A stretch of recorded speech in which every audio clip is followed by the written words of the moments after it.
Bien-aimés dans le Seigneur, aujourd'hui, je suis vraiment dans la joie. Je suis en présence de vous, mes frères et sœurs. Je suis dans une église qu'on appelle les concitoyens du Christ.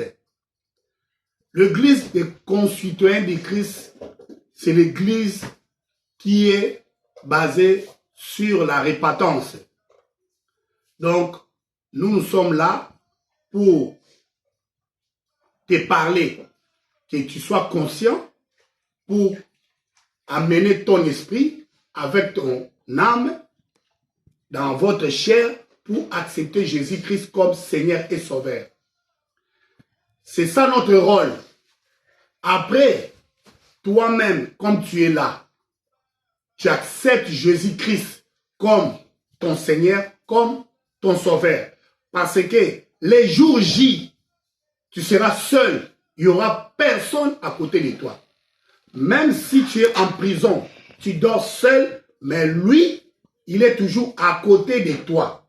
Donc, mon frère, ma soeur, respectez Jésus-Christ, Seigneur et Sauveur.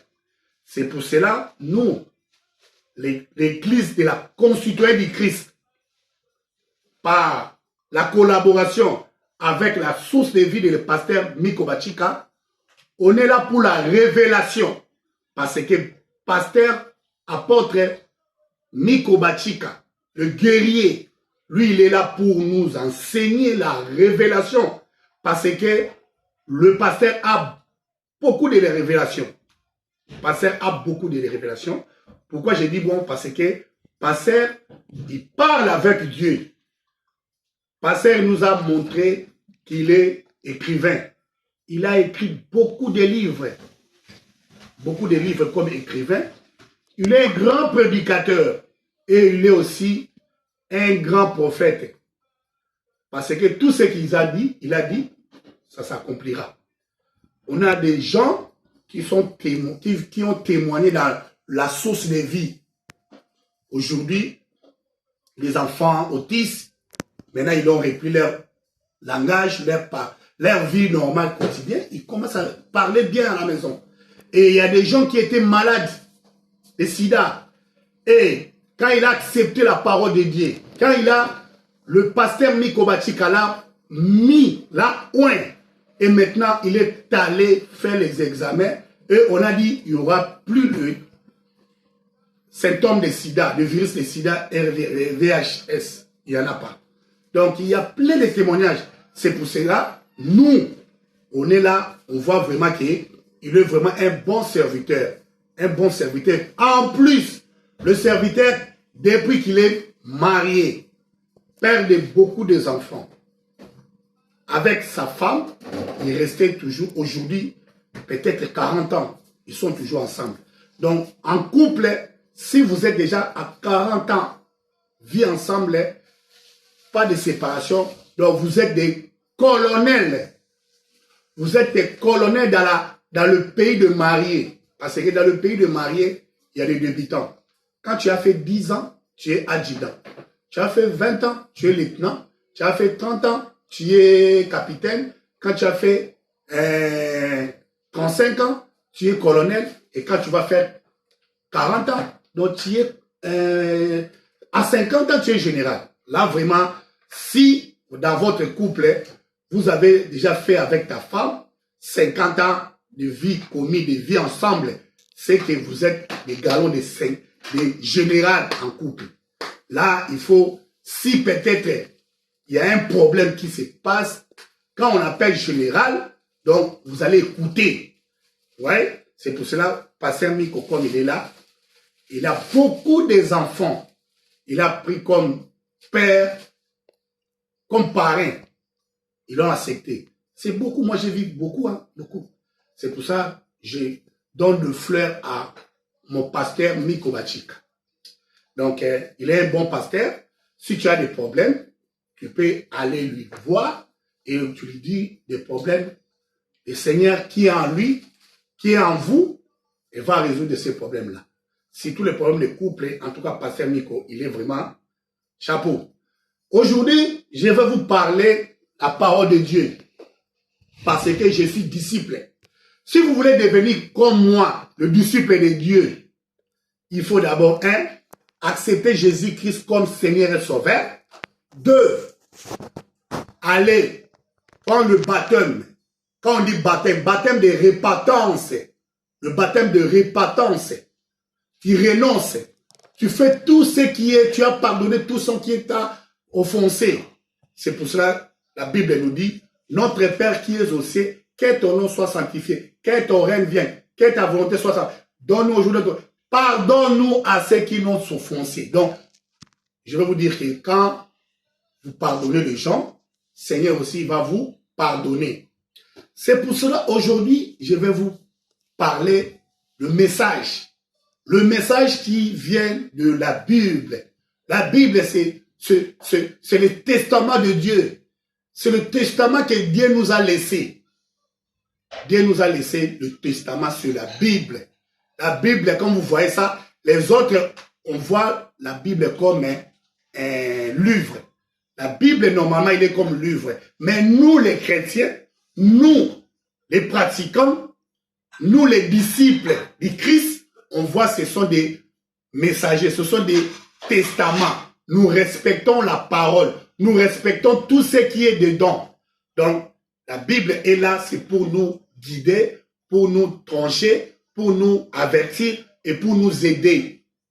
Il y a des paroles qui sont dans la Bible. Si vous avez des problèmes, quand vous allez aller édifier, aller lire la parole de Dieu, tu vas voir que ça va vous édifier. C'est comme ça.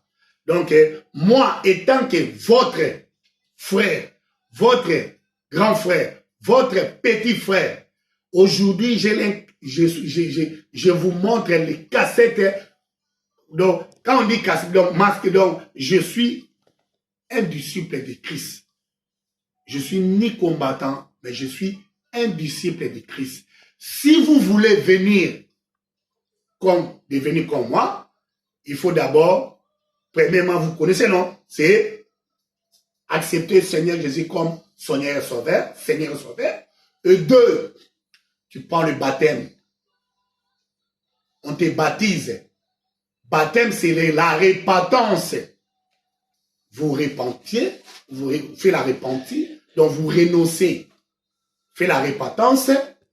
Tout ce que toi tu as fait comme péché, comme du mal, si tu as tué quelqu'un, il faut renoncer. Seigneur, j'ai tué quelqu'un, je renonce, Seigneur. Comme la personne n'est pas là, donc je demande à toi, c'est toi qui vas me pardonner, parce que j'ai tué la personne. Tu as orchestré que quelqu'un qu'on tue quelqu'un. Mais toi, tu es vivant, mais la personne là, on a tué la personne. Et toi aussi, tu as tué aussi les gens pour que les secrets ne dévoilent pas. Donc, à cause de ta parole là que tu as fait, donc tu es meurtrier, tu as beaucoup tué les gens. Donc, quand tu demandes pardon, Seigneur Jésus-Christ, mais quand tu demandes pardon, il ne faut pas rester libre, hein. Il faut entrer dans la parole pour que tu rentres dans la parole. Donc, dans l'église des concitoyens du Christ, d'abord, tu acceptes le Seigneur Jésus comme Seigneur et Sauveur. Deuxièmement, tu fais la repentance, tu renonces tout ce que tu as fait. Et la troisième mana, tu es maintenant suivre la prédication de Jésus-Christ. Tout ce qui est dans la Bible, c'est toi qui commences à appliquer. Tu vas voir dans la Bible, il y a deux parties. La première partie, c'est Ancien Testament. Deuxième partie, c'est Nouveau Testament. Donc, il y a des paroles, des histoires qui sont relatées en Ancien Testament. Le même histoire, ils ont relaté ça au Nouveau Testament. Donc, Jésus-Christ, quand il était venu, il a dit, il n'est pas venu pour abolir, mais il est venu pour compléter. Donc, vous êtes là, commencez à étudier la parole de Dieu. Quand tu es le seul, tu vas prendre la Genèse. Genèse 1 disait quoi? Il y a les Genèse 1, il y a beaucoup d'histoires dans la Genèse 1. Tu maîtrises la Genèse 1, chapitre 1, tu maîtrises toutes ces histoires qui est dans la Genèse. Parce que chez nous, dans l'église des concitoyens du Christ, nous prenons seulement la parole. Le sujet, on prend toujours dans la parole. Mais nous, embellir ça avec des histoires. C'est pour ça aujourd'hui, je vais vous prêcher la parole aujourd'hui. Et nous allons maintenant aller. Nous tous, on va prendre notre Bible. Donc, quand vous lisez la parole de Dieu, il faut se mettre toujours debout. C'est comme notre position, c'est notre prise. Chez les catcheurs, quand ils vont entrer dans les rings, ils donnent la salutation. Chez les karatés, on voit toujours les judokas, hein, ainsi de suite. C'est pour cela, aujourd'hui, nous allons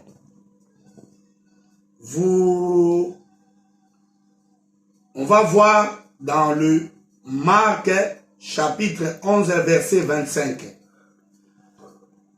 La parole de Dieu nous dit, et lorsque vous êtes debout pour prier, si vous avez quelque chose contre quelqu'un, pardonnez-lui, afin que votre Père céleste vous pardonne aussi vos fautes. Donc, je répète la parole de Dieu. Je dis bien, et alors que vous êtes debout pour prier, si vous avez quelque chose contre quelqu'un, Jésus a dit ici, si vous avez quelque chose contre quelqu'un, quelque chose, c'est beaucoup de choses qui se passent. Querelle, ce sont des choses, disputes, ce sont des choses, rancune, orgueil, tu as parlé mal à ton frère et le frère vraiment, ta parole l'a blessé et maintenant, tu voulais le partager et Seigneur a dit ici que lorsque vous êtes debout pour prier et vous avez quelque chose contre quelqu'un, pardonne-lui afin que votre Père Céleste vous pardonne aussi vos fautes. Et en plus, ils ont dit ça encore la Psaume 86, chapitre 5. Oui, tu es bon Seigneur, tu pardonnes, tu es plein d'amour pour tous ceux qui ont appel à toi. Donc, Seigneur a plein d'amour. Il pardonne toujours toutes tes fautes. Seigneur, quand tu renonces, il va te pardonner. Ici, nous avons toujours des paroles de pardonner. Et à Proverbe, chapitre 28, verset 13, celui qui cache ses transgressions ne réussira pas, mais on aura compassion de celui qui les reconnaît et le pardonner, les abandonner. Donc, on est là toujours, le problème des pardons toujours. Il y a des pardons toujours ici. Il y a toujours des pardons. Et nous allons voir aussi maintenant notre clé de la parole, c'est Luc chapitre 6, verset 37. Luc chapitre 6, verset 37. Ne jugez pas et vous ne serez pas jugés. Ne condamnez pas et vous ne serez pas condamnés. Pardonnez et vous serez pardonnés. Donc, nous, dans l'église des concitoyens du Christ, nous prenons toujours le sujet dans la parole toujours. Donc, nous sommes, notre sujet aujourd'hui, nous allons tirer sur la parole. Dans Luc chapitre 6, verset 37. Je répète, je dis bien Luc, épître Luc, chapitre 6, verset 37. Je lis la parole de Dieu. Ne jugez pas et vous ne serez pas jugés. Ils ont mis virgule. Je répète, ne jugez pas et vous ne serez pas jugés. Toi, tu as l'habitude de juger les gens. Toi, je te parle, toi. Tu me regardes là. Tu as toujours l'habitude de juger les gens. Eh, lui, il peut faire comme ça. Lui, il peut... Tu juges, tu es qui? Parce que le Seigneur a dit ici que ne jugez pas. Ne jugez pas. On dit ne jugez pas et vous ne serez pas jugés. Donc, quand vous ne jugez pas, on vous jugera pas toi aussi. On ne jugera plus toi aussi. Donc, c'est comme ça. Et il n'a pas fini, il a dit, ne condamnez pas et vous ne serez pas condamnés. Toi, tu as l'habitude de condamner les gens. Ah, lui là, il est voleur. Lui là, il a pris le mari de... Lui là, et moi, je ne le supporte pas. Lui là, toi, tu es qui pour condamner les gens? Ne condamnez pas les gens. Parce qu'on ne condamnera pas. Et là, à la fin, ils ont mis virgule aussi. Mais, quand on est arrivé, pardonnez et vous serez pardonnés. Mais on a mis point. Mes frères, rentrez dans la parole. On a dit, ne jugez pas. Et vous ne serez pas jugés. À faire là, ils ont mis virgule. Ils continuent. Ne condamnez pas et vous ne serez pas condamnés. Toujours, virgule. Mais quand on va arriver à pardonner et vous serez pardonnés, là ils ont mis point. Donc notre sujet aujourd'hui, c'est pardonner et vous serez pardonnés. Je vais vous relater une histoire. Dans un village, il y avait une maman, il y avait quelqu'un qui le dérangeait. Donc, pas fiançailles, donc concubinage. Mais le monsieur, sa maman, elle était un peu de moyens. Mais la fille, la maman, ses familles, ils n'étaient pas des moyens. Donc, ils étaient des pauvres. Maintenant, quand la fille vient rendre visite chez le monsieur, comme il avait beaucoup d'argent, la maman, il n'aimait pas cette fille. Il dit non, la fille là, il est pauvre. Pourquoi toi, tu es toujours aimé les enfants des pauvres? Parce qu'ils vont prendre notre héritage et notre argent. C'est eux maintenant qui vont enrichir. Et il venait à chaque fois. Un jour, son fils, quand il était parti là-bas pour rendre son concubine, rendez-vous, directement, il a fait l'accident. Et comme le garçon, l'homme là, il était fille unique. Mais le monsieur était décédé. Et quand il est décédé, maintenant la maman, elle a dit à la fille que c'est toi qui es la sorcière parce que mon fils, s'il ne t'aimait pas, il ne va pas mourir. Donc toi, c'est toi et mon fils est mourir à cause de toi. Donc, à partir d'aujourd'hui, je ne te parlais plus, je ne te pardonnais plus. Maintenant, la fille, tous les villages, on dit que la fille a la sorcellerie, on l'a chassé la fille. Mais la fille, quand il était passé, elle avait la sainte de le monsieur. Mais il n'est pas dit que oh, moi j'ai la sainte de monsieur parce que le monsieur est parti. Mais personne ne va l'écouter. Et la fille, elle commence à grandir avec la sainte et elle a couché une fille. Quand elle a couché une fille, elle-même, elle fait tout à la fille. Et la fille, 10 ans, un jour, maintenant la fille dit, maman, pourquoi on est toujours nous deux? Où est papa? Et oh, ton papa, il est déjà décédé. Mais la famille de papa, moi, je ne comprends pas. Oh, la famille de papa, il ne veut pas parce que, voilà, la fille, elle a relaté l'histoire chez sa fille. Ah, sa fille, ah, c'est comme ça, oui. Donc, on est là, on n'a pas de... nous n'avons pas de générations, donc pas de famille, pas de... oui, on est comme ça, donc il n'y a pas... Nous sommes toujours l'idée comme...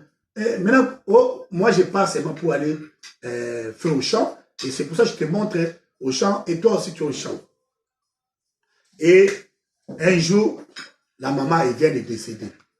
Quand sa maman est décédée, après quelques années, la fille continue toujours. Maintenant, la fille, elle commence à grandir et maintenant, elle a quitté le village, elle est venue en ville.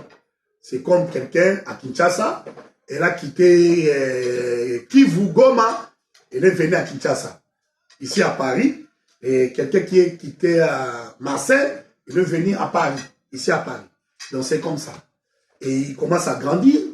Et un jour, le jour où elle voulait aller enterrer sa maman, et comme il a eu les moyens, elle va aller enterrer sa maman. Elle a enterré sa maman seule. Il n'y a personne. Et en retournant en ville, elle n'a pas de problème directement. Elle commence à buvait de l'alcool pour qu'elle soit saoulée, quoi. Et quand il buvait l'alcool, il y avait un monsieur à côté là. Il a vu comme la dame, elle a pris plus de 4 bouteilles. Mais ils savent que dans une bouteille déjà, si vous prenez ça deuxième, mais la femme a doublé, a triplé même.